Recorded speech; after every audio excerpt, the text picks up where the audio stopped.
What's going on, bottom line viewers? It's Mitch here, joined by Fitty, Trent, and Kevil. We are here to recap the full day of April the 20th, otherwise known as 420 NHL Stanley Cup Playoffs, Round 1. We have a lot of games to talk about.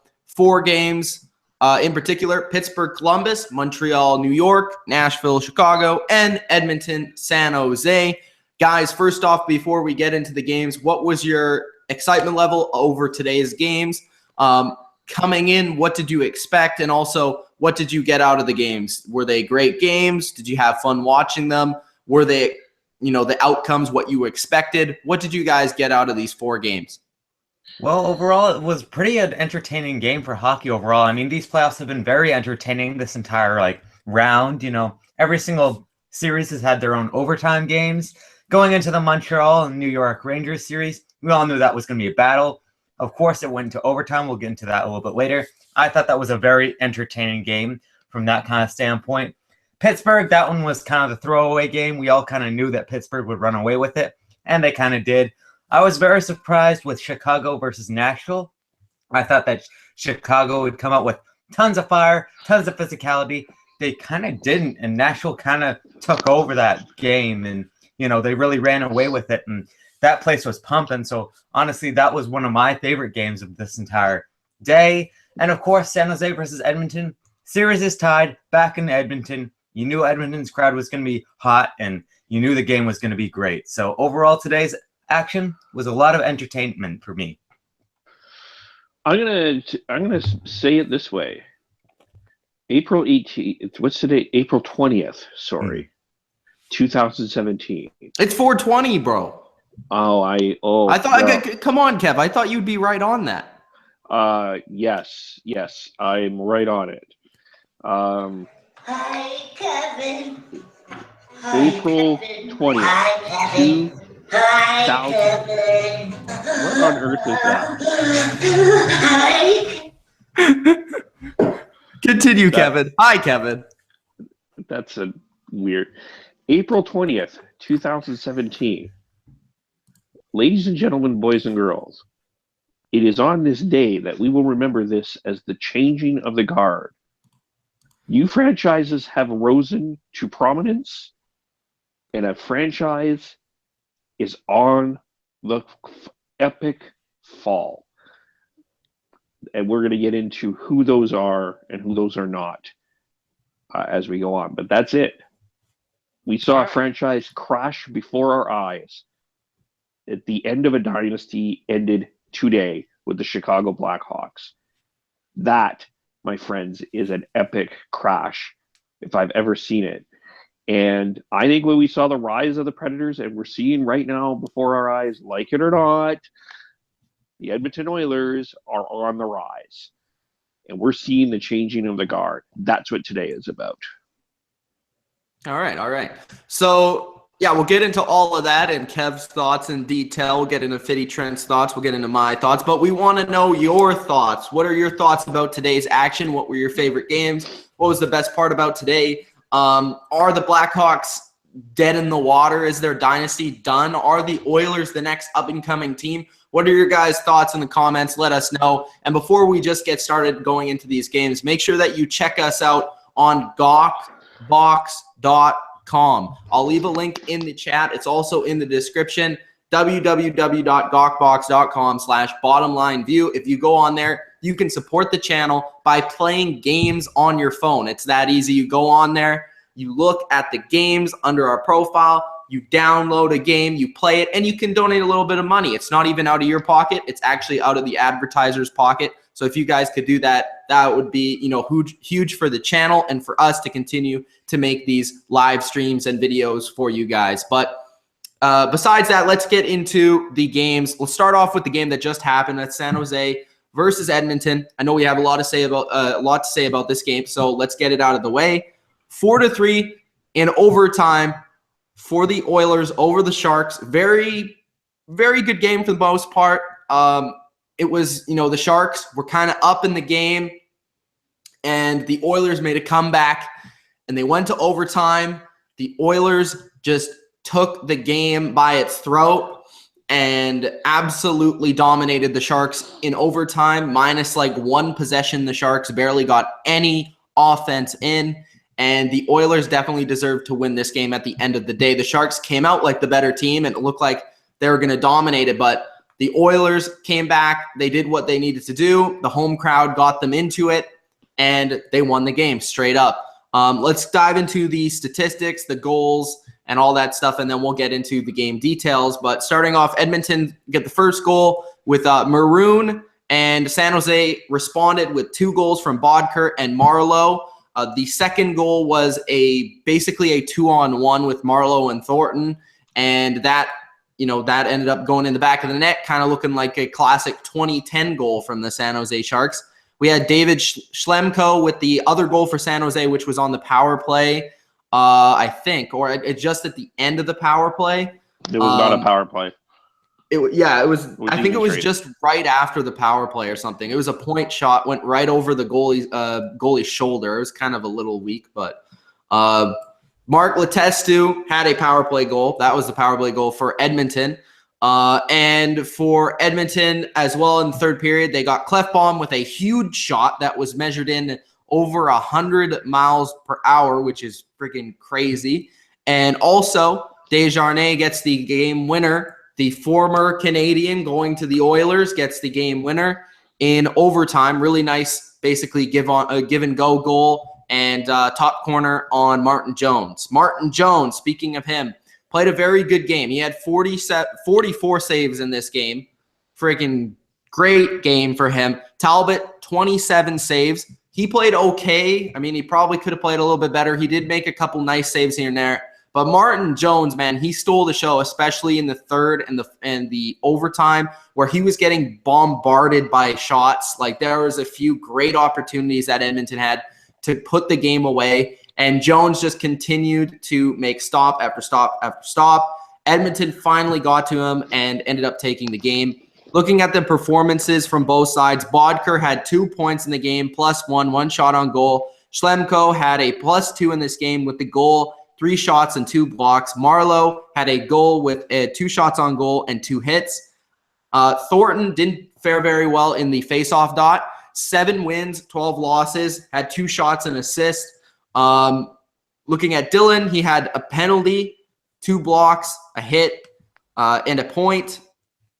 Other than that, Burns, 4 shots on goal, 3 blocks, a hit, 2 penalty minutes, wasn't on the stat sheet. -2 for Braun, who was probably the worst defenseman for the Sharks tonight.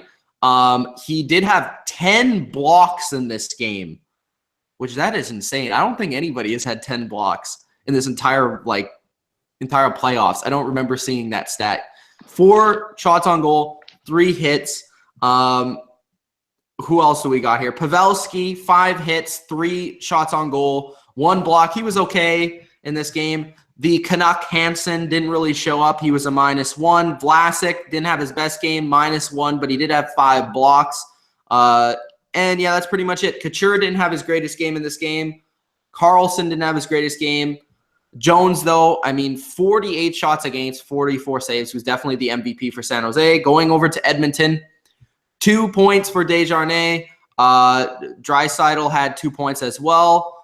He was great in the faceoff dot, according to the stats. 15 and 4. Same for most of the team, actually. They did really well. Letestu was 10 and 6. Benning had two assists in this game. Maroon had 7 hits, getting back to his physical style. He also had a goal, which was big for him, and he got some confidence back in this game, which I think actually helped the team going forward. Clefbaum with that huge goal, 3 shots on goal. McDavid, 1 assist, had 3 shots, had 1 really nice chance in overtime. Only took 2 faceoffs and lost 2 of them. Had 2 takeaways and 2 giveaways. What else we got? Nugent Hopkins, he looked okay. He looked better in overtime. He was a -1, 4 shots on goal. Wasn't very good in the faceoff dot. Cassian, I thought actually had an impact on the game, but didn't really show up in the stat sheet. He had 3 shots, 1 hit, and that was pretty much it. Yeah, that's it. Lucic, four hits, kind of expected. But those are the stats. I mean, both teams I thought played pretty well with San Jose mostly dominating the beginning of the game, getting some luck. You know, and then in the second half of the game with the third period and in the overtime, definitely the Oilers stepped it up. They seemed like they were just too fast, too skilled, and also they just seemed like they had the legs. San Jose kind of ran out of energy. They kind of, their old age started to show. Their long playoff run from last year started to show, and Edmonton just took over the game. So you got to credit the Edmonton players. You got to credit Edmonton coaching, but you also got to credit that Edmonton crowd that was absolutely on fire for most of the night. So Edmonton takes it 4-3, guys. What's your thoughts? Who was good in this game? Who was bad in this game? Overall view, and I know that Kevil has some hot takes. So we'll start off with Trent, and then we'll get to those hot takes right after that. Sounds good there, Mitch. I mean, I think that you covered pretty much everything in the entire game, but I think it's important to note that as we look throughout this entire series, San Jose has had its moments where it's absolutely dominated the Edmonton Oilers, and there's some things that you can equate to it. One thing especially in...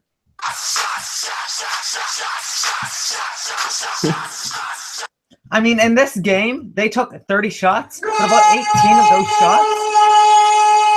Exactly, about 18 of those shots came in only the first period. It seems like every single time that the San Jose Sharks don't get a heck of a lot of shots, the Edmonton Oilers end up running them over. I mean, you look at the games that the San Jose Sharks have won, and they've gotten 30, 40 shots on Cam Talbot. And I think it was very prevalent in this game. Cam Talbot, as we said, he was okay. He was decent, but he wasn't handling all the rebounds perfectly. There were a few juicy chances left in front of him.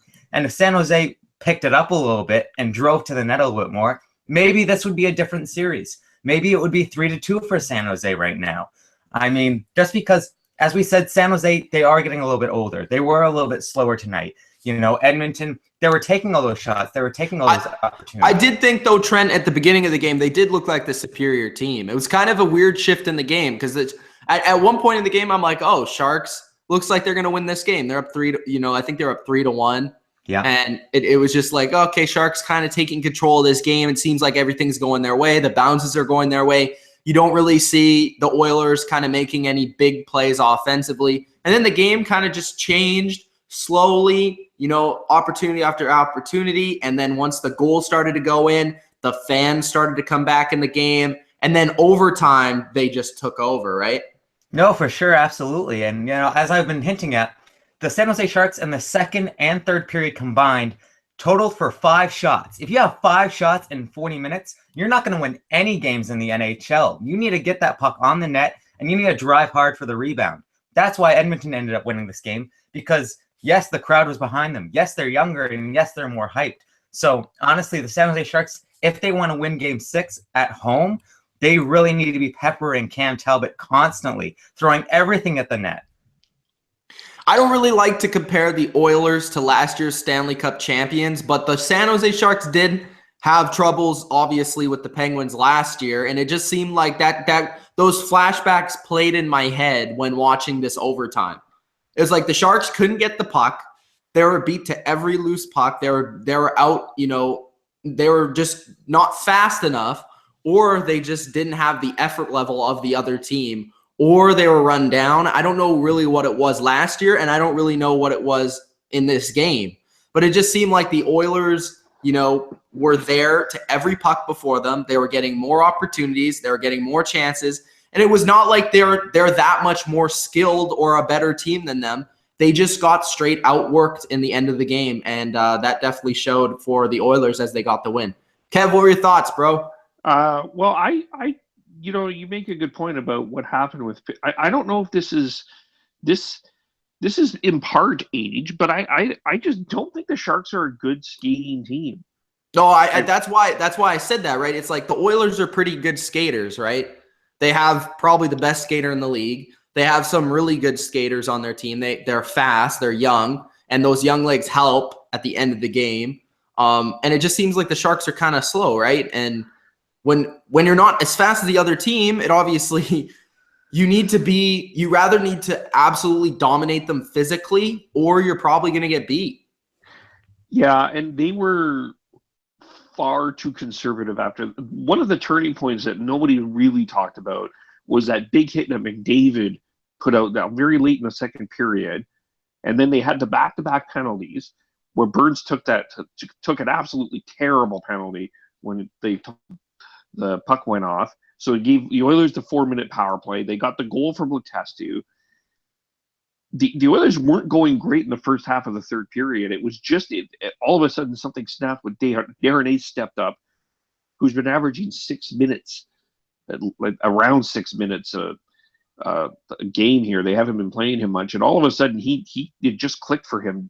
And in overtime, he started. So it's not only the skating. I think the depth of the Oilers is starting to show, and I think that's something that a lot of people never gave them credit for. Is I think the way that they're using their depth and the adjustments. I mean, they put Kajula on with McDavid, which helped a lot tonight. And Draisaitl, that line was great. Letestu steps up. He's one of the most underappreciated guys in the National Hockey League, Letestu. He's been around forever. Yeah. People seem to forget about him. And then Desharnais is a skilled guy. I mean, he doesn't always get it done, but he's not always that guy that has been known to give 100%. But he made the big play, and that crowd is incredible. I guess this is the hot take. I am really sick and tired, sorry, Leaf fans, of this entire massive crowd and both of the Canadian sports networks spending all this time on the incredible Leaf fans. Can we spend some time on the Oiler fans? The Oiler fans weren't even the best fans today. The Predator fans were not? The Predator fans? Yeah, well, we'll get to that. We'll get to that, yeah. But it's getting, please, Sportsnet and TSN. The Leaf fans are not the only fans that are cheering for their team here. Can you just stop that fucking nonsense? Oh my God, let's go out to Maple Leaf Square again. Oh, look at those incredible fans. Look, it's Andrew Wiggins. Yeah, jeez. It's ridiculous. Sorry. Anyway, I sidetracked, but this is the thing, is that emotion, and I think the depth of the Oilers is really, and the lack of depth on the Sharks, specifically on the blue line, is coming to play here. And I tweeted out. I don't know. I think we're getting a little too far ahead of ourselves. There's still a game next game. This could still go 7. San Jose. Okay, we got to calm down a little bit. But San Jose could have easily won this game, have a couple things gone there, a couple things in the third period if they didn't do stupid penalties. But Mitch, I don't know. Mitch, yeah, don't you think that the Sharks needed this win more than the Oilers tonight? Because if you're San Jose, you have to come back to Edmonton, to this madhouse on a Game 7. You really want to do that? No, I don't think they needed it as much as the Oilers. I disagree. Because if the Oilers would have lost this game, I think they would have lost next game and would have been over. And that would have been fine. I don't think the San Jose should have wanted to come back to Edmonton. And they're going to have to win this series. Obviously, they can still go 7. Obviously, they want to win both the games, obviously. But, would it not be... Would San Jose, I don't know. If Edmonton would have lost this game, I really don't know if it mattered, actually. I know, it's tough to say because both teams have won on either ice. Obviously, you want to win all the games, obviously. I'm not trying to sound like an idiot here. You're trying to win all the games, but did it really matter who won this game? I think to me, if you're San Jose, you want to have you don't want to go back to Edmonton. Because I just don't despite their collapse, though, the Sharks collapse in this game, I still think the Sharks are the favorite to win next game. No? Sure, but I don't know if you want to go to a Game 7 in Edmonton. But didn't most people? I thought it was going to go 7. I thought it's going 7. It's for sure it's going 7. I think for sure. Now he's saying for sure. Well, it's 90. You heard it here first. Well, I've always thought that this was a 7-game series. So I mean, Hi, Kevin. Oh, what the hell is that? Hi, Kevin. Hi, Kevin. Stop it. That's grating my nerves. Stop. Hi, Kevin. All right. But even going forward, the one thing that I would be concerned if I'm a Sharks fan is that depth on defense, especially past Burns, Vlasic. I don't know. It's not impressing me.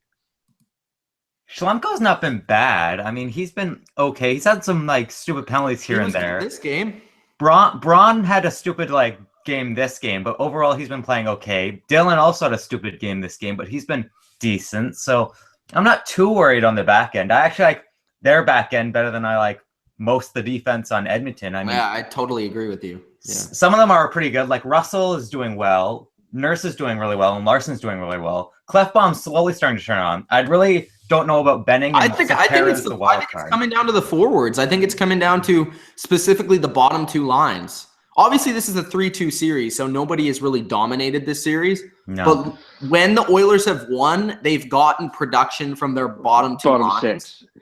Yeah, I still haven't seen enough from Nugent Hopkins and Everly and Lucic, quite frankly.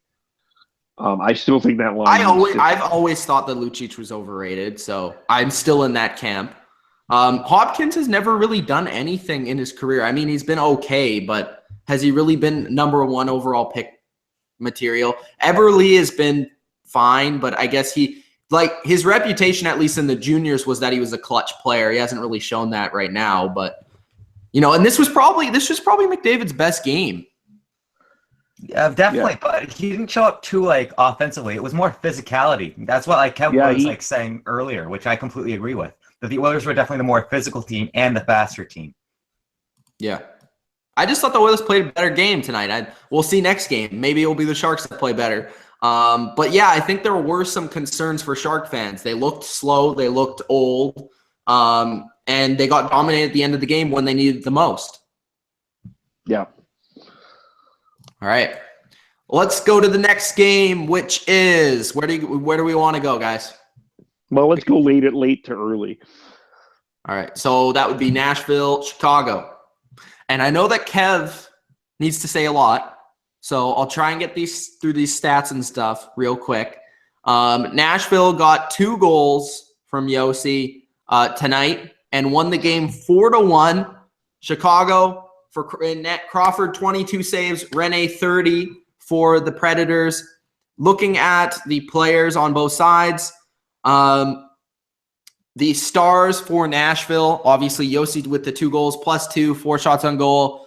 Block, Ellis, another defenseman with 2 assists, 2 points, +2, 4 blocks. Forsberg, I think, had the assist on one of the empty net goals. I think that was his only point. +2, Subban +2, Johansson +2. All these guys are +2s. Ekholm was a +2. Looking at all the +2s here. Chicago, though, that's the real story here. Nashville, all their players played great. All their guys stepped up. Specifically, their first line, forward-wise, was great.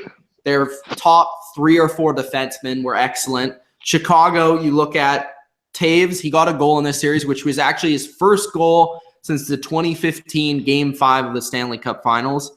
But he was a -2, and he lost more faceoffs than he won.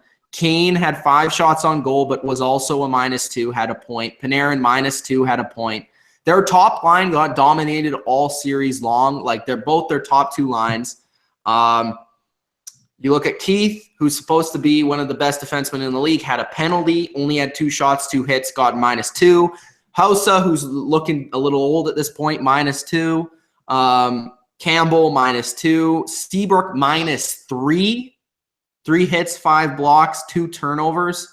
Man, nobody on Chicago played well. I don't think you could say one person on their team really had a good game. I know that Trent probably watched the most of this game than any of us.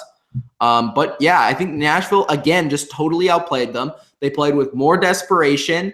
They were to the pucks first, similar to Edmonton tonight. Their crowd was absolutely electric. They were chanting They were on it. You know, they were chanting sweep. They were chanting Crawford. They were chanting everything. Rusev, the wrestler, was in the crowd. Shout out to Rusev. And the Blackhawks just got dominated. There's not much to say here other than the Predators were the better team for not only a series, but for 4 straight games. They outworked them. They outplayed them. They were the better overall team on offense, defense, and goaltending. It's as simple as that, guys. The Predators have been the better team, and they look to be a dangerous team in the Western Conference going forward. Let's get to Fitty Trent's quick thoughts on the game. Then we'll get to the hot takes of Kevel. Well, just quickly, I mean, you basically nailed it there, Mitch. The Chicago Blackhawks, they turned it on 10 minutes, you know, like for the first 10 minutes in the third period. Other than that, they had no offense. They had no intensity whatsoever. And I'm not just talking about this game. I'm talking about the entire playoffs with them. Only 10 minutes you actually saw good Chicago Blackhawks hockey, where they were driving the net, getting traffic in front of Pekka Rinne, and that was it. After that, you know, they got scored once on by Colton Cison, who had an excellent game in this game. And then right after that, Roman Josi got a goal, his second of the night. And then after that, you know, Chicago basically thought the series is over. Taze Potson 1 goal. And then Victor Arvidsson, who's been one of the best players on the Nashville Predators, got a goal. And he's super excited just to be there. He's been playing really well. And I think it's important to note that Pekka Rinne has let in 2 goals in 4 playoff games so far. He's been like the unsung hero of the Nashville Predators. For sure, bro. And I'm going to get into hot take of my own, and I know that I think you guys both agree. Nashville has the best defense in the playoffs. Mm-hmm. I think it's time to give him credit. I know Kev is not a huge fan of PK Subban. That's fair enough. But Josi, in my opinion, was the best defenseman on their team last year, and that's when they had Weber on their team. He's continued that on both sides of the ice. He had 2 goals at the biggest moments in this game. He's a shutdown D-man. He can skate. He can pretty much do everything you ask. He's a smart player. Subban actually adds some offensive ability to their team. But the thing that I've been impressed with Subban is his head has been on straight. He hasn't taken many, if any, penalties. He's been a good leader. He's been a good guy in the locker room. And, you know, he's played more of a defensive role. He's been asked to stand back, play a more defensive role. You don't really see Subban taking on this, you know, 1-on-4 odd man rushes anymore. You know, he's doing his thing defensively. A guy like Ekholm is very underrated, especially defensively. He just does his job. And Ellis, I think, is one of the most underrated defensemen in the entire league. He had 2 assists, 4 blocks in this game. He played another really good game. So especially their top 4 is really, really solid. They're great skaters. They're good on both sides of the ice, and I think they complement their forwards really well. But like Trent said, there's a couple underrated guys here in their forward core that not a lot of people know that have been playing really, really well. And Chicago just looks, you know, what Kev is going to bring up, they look old. They look like their time has maybe passed them. So I want to hear from Kev. I want to hear what he says. I think the dynasty is done. I think that there's some red flags here. If you were losing as badly as you were losing for this team has come across a little bit. Let's just put this on the table here. The Blackhawks are a very arrogant organization that has felt, I think they came into the series feeling entitled and the favored. The Caps. Yeah, they have a little bit of that with them. You know, and they didn't have the depth. They don't have the depth anymore that they used to. And that's something I was thinking about. I'm like, what's happening? You look at the bottom 6 of the Blackhawks. That's not the old bottom 6 of old of the Blackhawks. When there was Versteeg and Brouwer and Andrew Shaw. Kev, I want to stop you for a sec because I agree with that. But the reason why I picked them to go to the finals, and yes, I did, but I'm still going to rip them apart. I'm still not on the bandwagon. All right. I thought they were going to go to the finals, unlike last year where I didn't, because I thought that they solved those issues. But apparently they didn't. I thought that they got younger. I thought they got more skilled, and I guess they didn't show up. But I think a lot of it, again, I always stress on this, but when you're a team such as the Blackhawks with this many star players and none of your star players show up, Somebody needs to be held accountable. Has the coach lost the locker room? Has Taves lost the locker room? What is going on here? You have a guy like Kane, who Packers said, like, where was Kane all series? I don't even know. Was Kane playing in this series? Like, where were these guys? All these all-stars. You have basically Team North America on this team, and nobody steps up. Nobody's accountable. Nobody's on the bench screaming at the players. You know, you don't see, like, for example, Erik Karlsson, when they were losing the other game, I respect him for doing that. He freaked out. He was pissed off. What do you see from Tom Brady all the time? He throws the freaking water bottle at somebody, and then they start doing something. So, you know, that's what I'm saying. What happened? The coach wasn't intense. Nobody was intense in this whole series. It seemed like they were just strolling along, and they just got their butt kicked. Yep, and there was a ton of disrespect towards the Predators, clearly, to me, and they just, the defense is a lot weaker than people. You know, I know people love Brent Seabrook, but I don't know anymore. I think that this, to me, there's a bunch of red flags on the Chicago Blackhawks, and it comes. I've never been one to question Jonathan Toews. I've always been a Jonathan Toews fan. But do it, Kev. Something happened here. Something happened here. And you know, I mean, maybe it's time to break this up. And let's look at Nashville. Let's use Nashville as an example of why I'll make this point. No Ryan Suter, no Shea Weber, and you look at the depth of that defense now. They have 6 defensemen, and they don't have those superstars that they're spending the money on, and both Suter and Weber are on the brink of elimination. So maybe it's time to shake this roster up.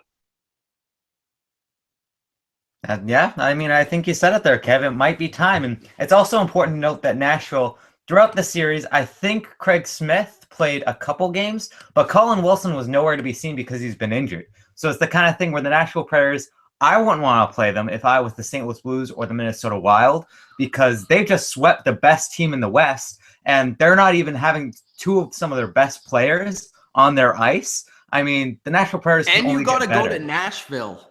Yeah, exactly. You know got to go to Nashville is going to be tough because that crowd is insane. I know. And Victor Arvidsson's just as insane. Did you see him like sitting on the bench? He thinks he's a fan. He's pumped up. He's like ready to like throw popcorn on the ice when things are happening. It's crazy, man. Okay, yeah, I forgot about this, but about the Oilers game, I know this is totally off topic. Why were there streamers coming from the freaking ceiling when they won? Did they win this? Did they win the series? Is the series 5 games? The series is 7. Okay. Mitch, they haven't been in the playoffs for 11 years. They may have forgotten the rules. Kev, I thought that only the Leafs did that. No, Oilers did it too. I think I didn't work their streamers in the other game. I just think maybe it's going to be part of that tradition. Part of their tradition is they'll have streamers and stuff. I have no idea. I just saw that. And I was like, "Are you serious? Like, you didn't win crap. You won 1 game in a series. What did you win? Come on. Well, that's all I'm something saying. they haven't won in 11 years. So you know. Okay, fair Listen, enough. before you know it, the Canucks are going to start doing that after every single goal. So it'll happen like twice a season, but like we'll enjoy it's it. very rare that the Canucks have been scoring. Or wait, the Canucks might do it if a player decides that they're going to stay for next year. Well, that's not going to happen either. We're just going to have the Sedins because they're dedicated. Well, yeah, we've already decided the Canucks are going 0-82 because they lost the greatest defenseman ever. So yeah, Philip Larson. Yes, of course. You know what? I congratulate the Predators, honestly, because I did not give them a chance to win this series. And I'll me neither. And I thought they were going to get swept. I didn't. But I thought they would definitely lose pretty quickly. And it just goes back to what I've been saying all series after every single Nashville win. And it's been, okay, Nashville was one of the favorites in the West before the year, and they just turned it on right now. So maybe that is actually the team that we're getting now, is the team that was expected to go far in the playoffs. Well, and another thing that people, One thing I forgot. Peter Laviolette has won a cup before. He is a very successful and a good coach. And he knows what he's doing. Good point. He knows how to run a team for sure. Any more complaints about the Blackhawks or praise for the Predators? I think the dynasty's dead. Rest in peace, Chicago Blackhawks for now. And for the final time that your dynasty has died, we will play your song for you because we didn't hear it enough during the playoffs.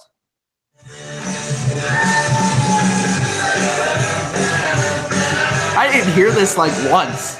Because they didn't score once in Chicago. It was one goal. That's like their slogan, one goal. They didn't score one in Chicago.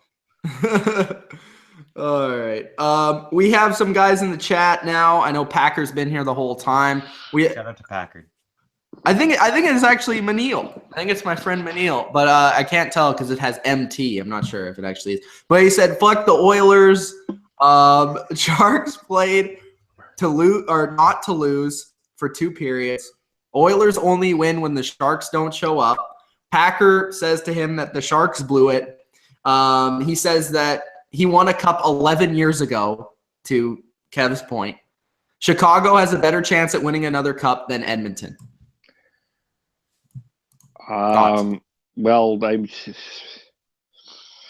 don't know. I mean, look, bro, it could rather be the death of the dynasty, 90s Cowboys, or it could be the 2009 season of the Patriots where they got blown out by the Ravens and then they were back the next year.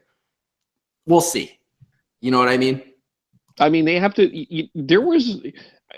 I was thinking about this. I'll have to do some a little bit more research, but I remember one game this year that raised my red flag. Was this game against Florida where they lost like 8-4 or something, or 8-3? Every team has those, though.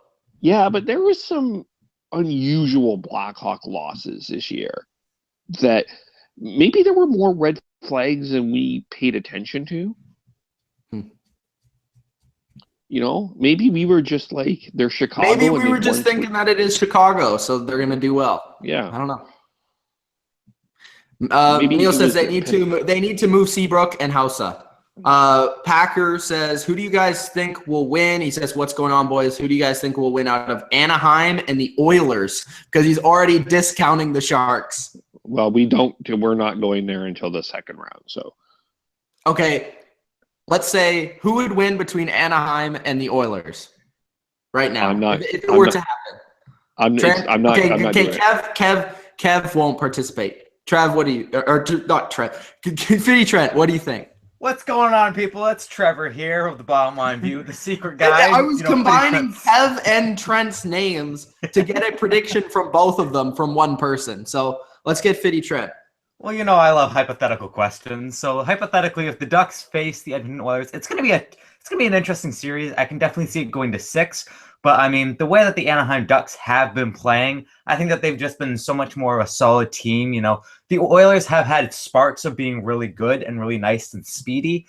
But then again, they have also been blown out 7-0 so far in these playoffs. So I think the Anaheim Ducks have been so far more consistent. I like their duo of John Gibson and Jonathan Bernier a little bit more than I have confidence in Cam Talbot because he has been the most overplayed goaltender. And you can see that he is still a little bit shaky in that net. So I'd pick the Anaheim Ducks to win that series in 6 games, personally. Yeah, I'm going to say this to you, Trent.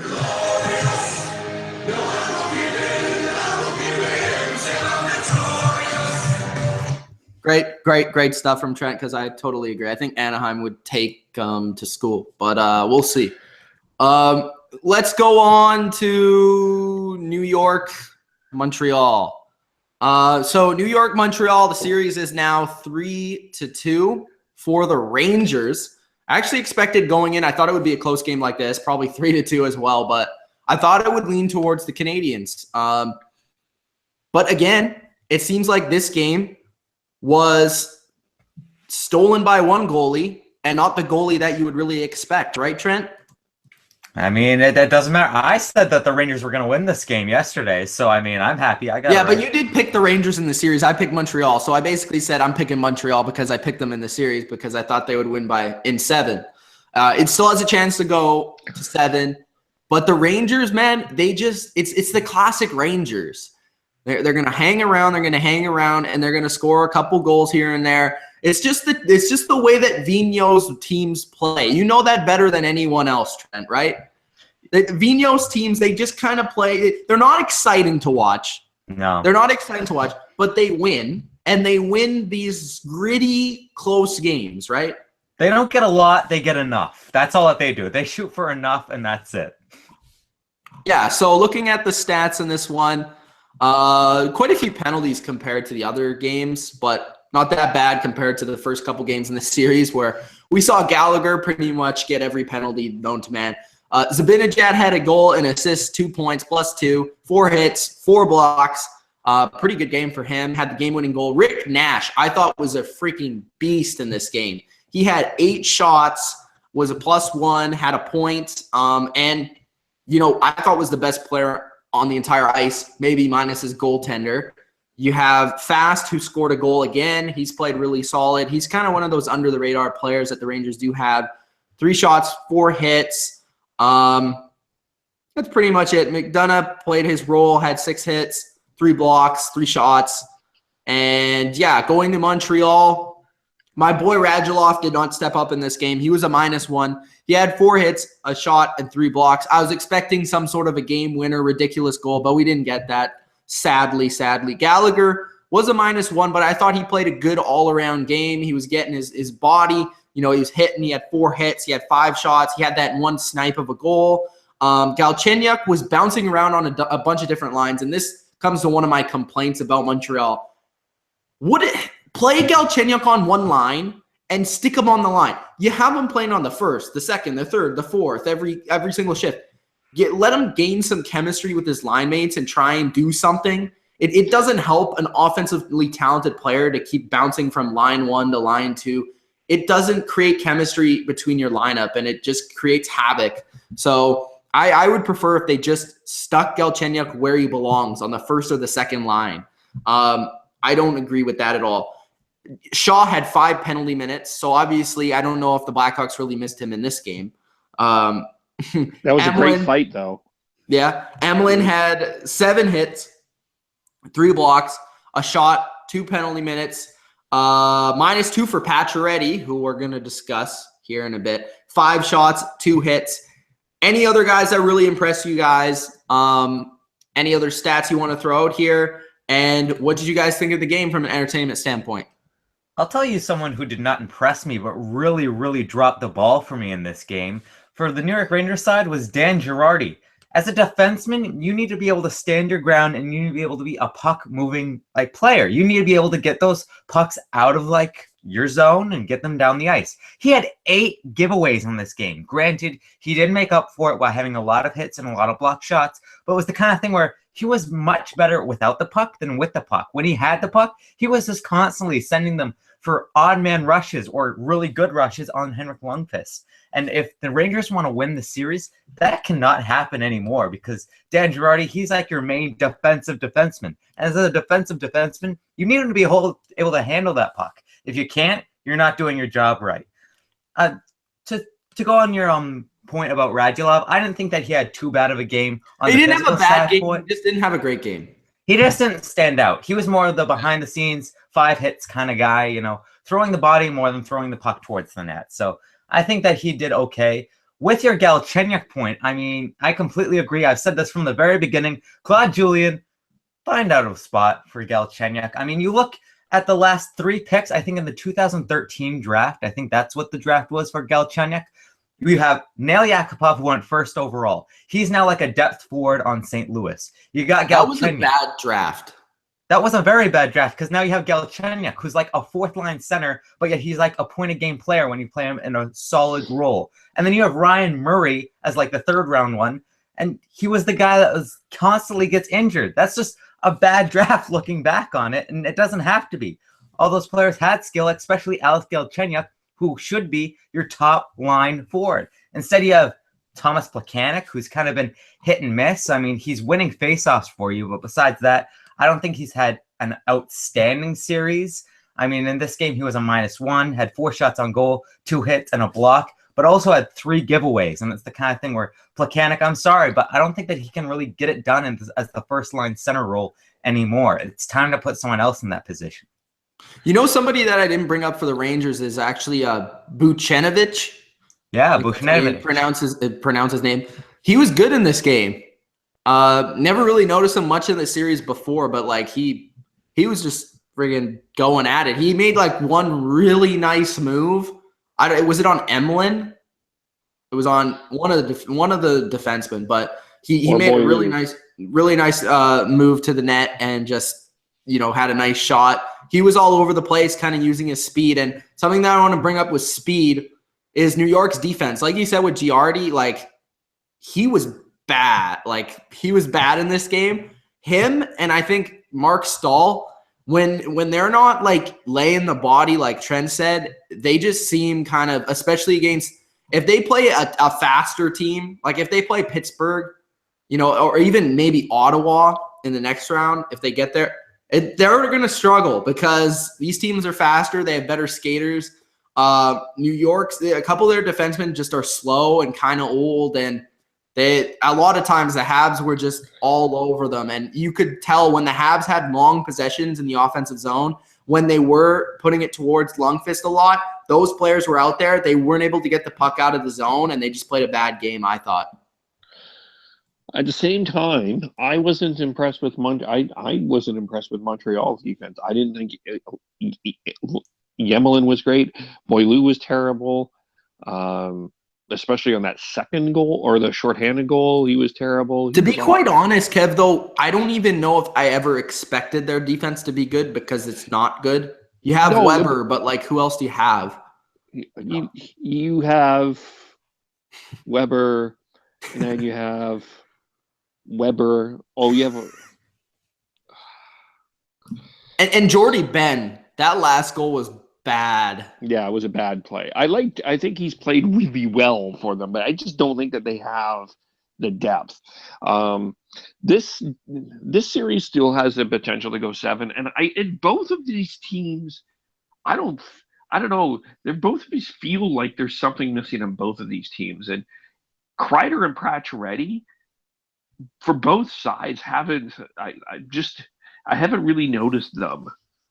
And they're the big stars for their teams, and I just haven't noticed them. He says he's okay, but I don't think Kreider's necessarily a star. I would agree with you with Pacioretty. Yeah, but I mean, those guys have to get going in order for their team to win the series here.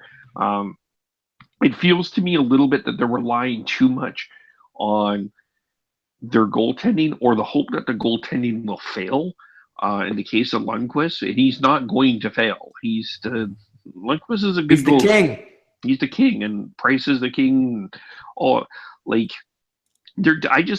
think that there at times I found that there's been a lack of intensity generally in this series, and these teams haven't come across as strong yet. So do you think that they're close in the series because they're not that good, or do you think they're close because they're good?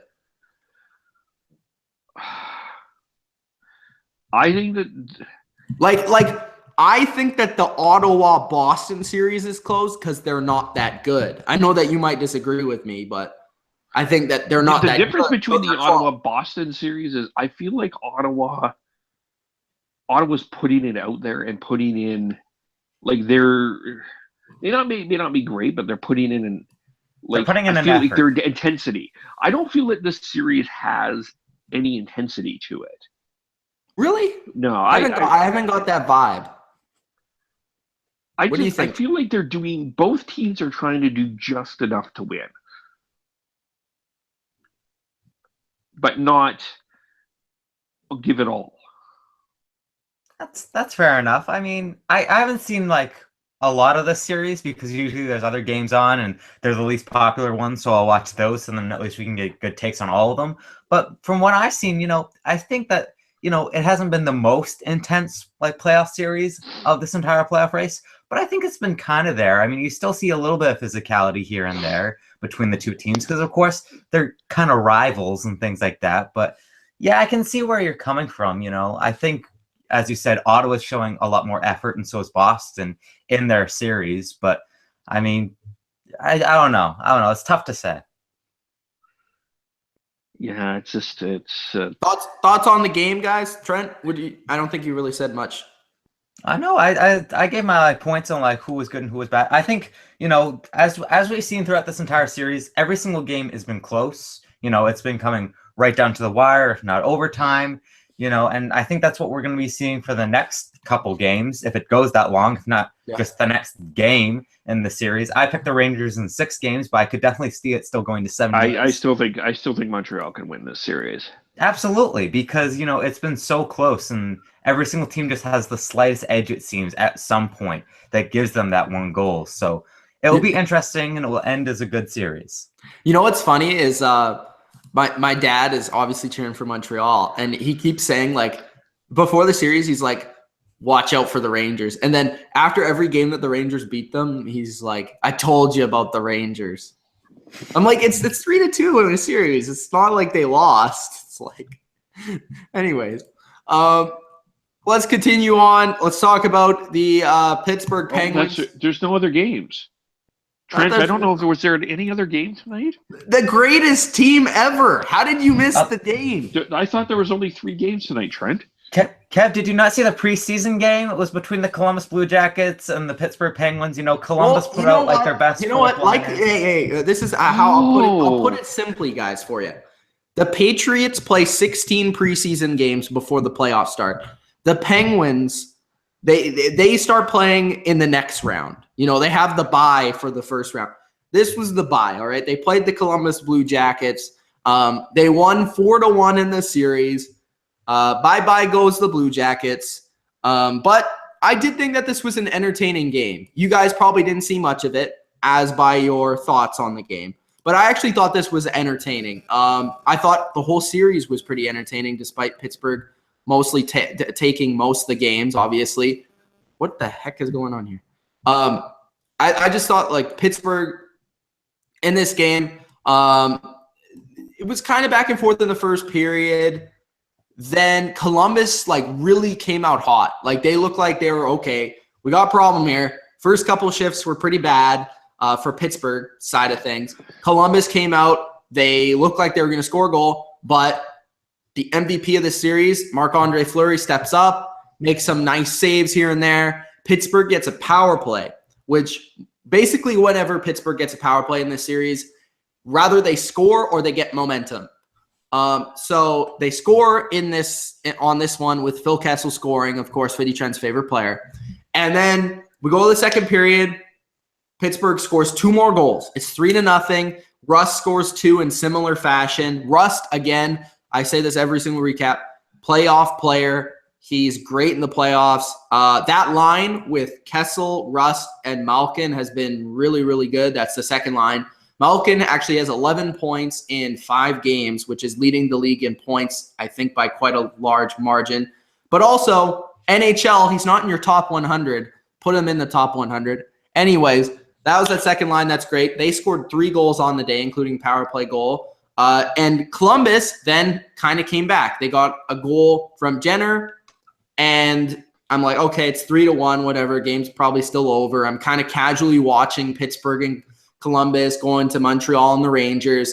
And then Carlson scores, and I'm like, okay, the Columbus are starting to get some momentum. We go to the third period, and Pittsburgh, what happens? Of course, Scott Wilson gets actually a really nice goal where he threw it backhand, where he had no look backhand into the net. It was actually pretty nice on a rebound. And then Crosby rather scored 4th or 5th goal. 4th. Yeah, Crosby scored the 4th goal. Wilson had the final goal, which was the final touch. But, of course, what happens in the third period when it's 3-2, Columbus has the momentum. Pittsburgh, again, gets a power play. Crosby puts it in from a bad angle, top corner. Nice goal. Again, Malkin assisted it. And that was pretty much the game from there when it was 4-2. But 5-2 for Wilson. And overall, I thought Columbus did have a good series.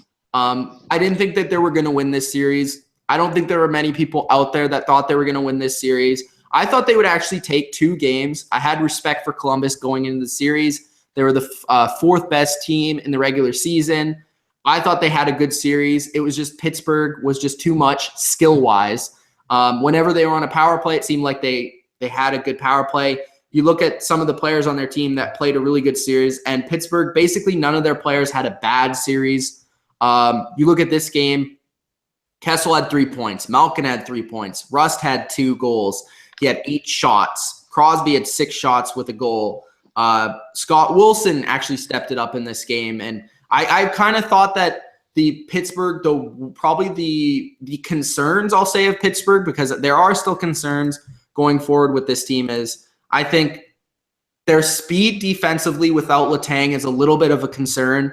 A couple of the games and a couple of moments of every game, obviously they're not going to be great all the time, but a couple of the moments of every game, I've kind of noticed Columbus, specifically Columbus, is going to be like no other team they play. No other team they play is going to be this physical and just go out of their way to kill players, right? That's just the way Tortorella's teams play. That's the way these guys like Jenner and Dubinsky play. So it's going to be a different matchup heading forward, but Columbus and their effort and their speed and their size was a different thing to handle. And I thought that the defensemen did handle it well, but when they got overwhelmed, and Columbus had a lot of momentum and kept the puck in their zone. I just think that is one of the big concerns, and that's the concern I had with Pittsburgh going into the playoffs, as Trent can note from me. But I think once they get actually Carl Hagelin back, which hopefully is next series, that's going to help them out a lot, because they can probably move Rowney or Wilson off of one of the lines, and that's going to add another speed element and another guy to their penalty kill and everything. That's going to really help their team. But yeah, the one concern I have is not their goaltending. Fleury is excellent, probably the MVP of the series, him and Malkin. And their defense, though, is a little tad bit concerning, but that's their only real weakness heading into the second round. The Blue Jackets, I got to give them credit, though. They won their first ever playoff game. That's pretty crazy. And they did try every game. I credit them for never giving up, which is a good thing. And if they might have played a different team in this series, or a different team in this round, they might have been heading to the second round. I know you guys didn't see a lot of the game. That's why I filled up as much as I could. But what did you guys really think of the series overall and what the Penguins have heading forward? Any comments on Columbus? Well, I mean, Columbus, as you said there, Mitch, they should be proud. They should be able to pat themselves on the back because they did have a good series. Every single series, they had a lot of shots towards the net. They were playing physical. They were playing their game. They had a few injuries going into the series. And at the end, they did still have a few injuries after the series. So they played well. They played well even though that they didn't have some of their key guys. And for Pittsburgh, we all kind of knew that they would come in. They'd kind of play around with Columbus a little bit, establish their dominance, and move on to the next round. But I disagree with you on one point that you said, their biggest issue is their defense. I'd agree that that is probably their biggest issue with the quickness of their defense. And you said that you don't worry about their goaltending. I, on the other hand, I worry a little bit. Not a lot, but just a little bit, because Marc-Andre Fleury in 2 games got 9 goals scored on him. And we've seen this Marc-Andre Fleury before. We've seen him play amazing in the playoffs, and we've also seen him play very, very poorly. So it's the kind of thing where, that was a little bit for me to go, I was a little bit worried. So once you get Matt Murray back. I don't think most of those goals were his fault, though. And they also won one of those games. They did win one of those games, but barely. And it's the kind of thing where, we know that Pittsburgh can score goals, and we know that they have a lot of goal-scoring power, as you saw in this series. Yeah, that's another thing, Trent, is whoever they play, you got to be ready to score a lot. How many goals do they score? I actually want to look that up, but yeah, continue, Trent. All right, you take your time. But anyway, that does concern me a little bit. Of course, not all of them were his fault. I agree. It was some of the defense's fault, but nevertheless, it makes me a little bit worried because Marc-Andre Fleury, you need 2 goaltenders for a strong playoff run. And Tristan Jarry, yes, he can get it done in the AHL, but I don't think he's ready for really NHL play yet. So once you get Matt Murray back in, then I'll feel a little bit more confident because then you'll have 2 solid starting goaltenders, and then maybe you'll get to continue on. As you said, Malkin, Kessel, these were 2 of the best all-stars in the series for sure. As you said, Kessel was going to stand up to John Tortorella and say, you should have picked me for Team USA. He definitely did that, established himself as a really good player. And Malkin was definitely the all-star for this entire series in my mind. And, you know, as I said, give credit to Columbus where Columbus is due. They constantly outshot Pittsburgh, and they did their best. Did they win? No, but that's just one step, and they're going to come back next year even harder, even faster, and more experienced. So you should look out for them next year. The only thing that I will add to this, because you guys covered the series pretty well, I won't be able to add anything profound to this. But I want to talk about Washington again, because to me, I think my point about Washington stands true here. The fact that they're letting the Leafs hang around for so long when your elephant has just completed a quick 5-game series has some warning bells for me. And to me, in the second round, Pittsburgh has just put themselves in a bigger advantage because of that. And Washington is about to go through a 7-game series with a team that with all due respect, I know the Leafs are playing well, but this should not be happening. This series should not be tied at 2. I think that we look at Washington, you look at that record, you look at that team, there's something a little bit off there. That's I think Pittsburgh with this series proved my point about making sure you put away the opponent you need to put away as quickly as possible. What you're saying is that the Penguins did what they were supposed to do and the Capitals haven't. Yeah, and that's why. See, this is why some teams are like Anaheim and Chicago when Chicago was successful. But when these teams, look at the teams that have been successful over the years, they have put away the teams that they've needed to put away quickly to go on to the more important opponent. Not that the Columbus isn't an important opponent, but you know what your next round is. You know where you're going. And to me, there's a different mindset when it comes to Pittsburgh, who put the series away rather quickly, like Anaheim did to Calgary, because they weren't necessarily matches for them. And Washington is letting a team hang around. And making a series go longer than it needs to doesn't help, especially when you're dealing with a marathon. And I think Washington is going to rue having this series go on for too long, especially when your next opponent is rested. Seems like Trent wants to say something. No, I'm just listening intently. I'm just listening to everything that's going on. I have nothing to say. What are your thoughts on that then? About Washington and Toronto. I mean, we've said this from the beginning. You know, Washington. Yes, they are probably a little bit worried right now, but it was the kind of thing where you win the series. That's all that matters. Because I know what Adam would be saying. Well, if they win, they win. So yeah, I mean, that's kind of true. I mean, it's true. A win is a win. So the only thing I have to say about that is it makes me think twice about Washington. It makes me say, okay, you're supposed to beat this team quickly, and you didn't. That's what it makes me say about them. Nothing else. If they win the series, they win the series. You know? Yeah, and I do agree with Kev that rest is a good thing, especially when you're going to expect to go in a long series in the next round. Right? And film and video and coaching and tactics. Right now, Pittsburgh has that advantage because they're able to scout the team, because you're giving them more opportunities to find errors and weaknesses. And just to talk about the goaltending just for a little bit of a moment here. Yeah. I don't know if I'm worried, because it feels to me, especially the next round, whoever you play, whether that be Toronto or Washington, I'm not enamored with either goalie. No. I'm really not. I haven't been impressed with Holtby. I think Fleury's been 2 times better than both of those guys, to be honest with you guys. I know that he let in a couple bad, but I actually looked at how many goals Pittsburgh scored. They scored 22 goals in 5 games. So that's slightly over 4 goals a game. So And the series, the Washington-Toronto series, has been pretty high scoring. yeah, so and that's that, and Pittsburgh scored against Columbus defense though with the Vezina goalie, and now they're gonna play Toronto or Washington. We'll see. Yeah, so I think it's good that Pittsburgh is ready for the next round, and that's, I think, where you want to be if you're trying to contend for the Stanley Cup. You want to get out of your first round as quickly as possible. Is there only 2 games tomorrow? There is only 2 games tomorrow. Yes, because a certain team is out. And also a certain team is playing. You didn't forget about that.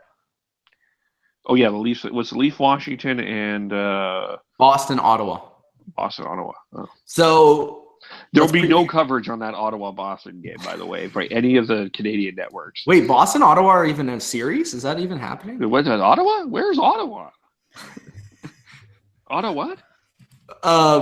Anyways, any updates on Austin Matthews? Is he asleep? What is he doing right now? I understand that Austin actually What's he eating for breakfast? over in his bed. So and Mark Masters will have the story. What is he eating in breakfast? Breakfast tomorrow? Unconfirmed. Rumors are cornflakes, but that has not been confirmed. Okay, let me know, please, Dave Meltzer. All right.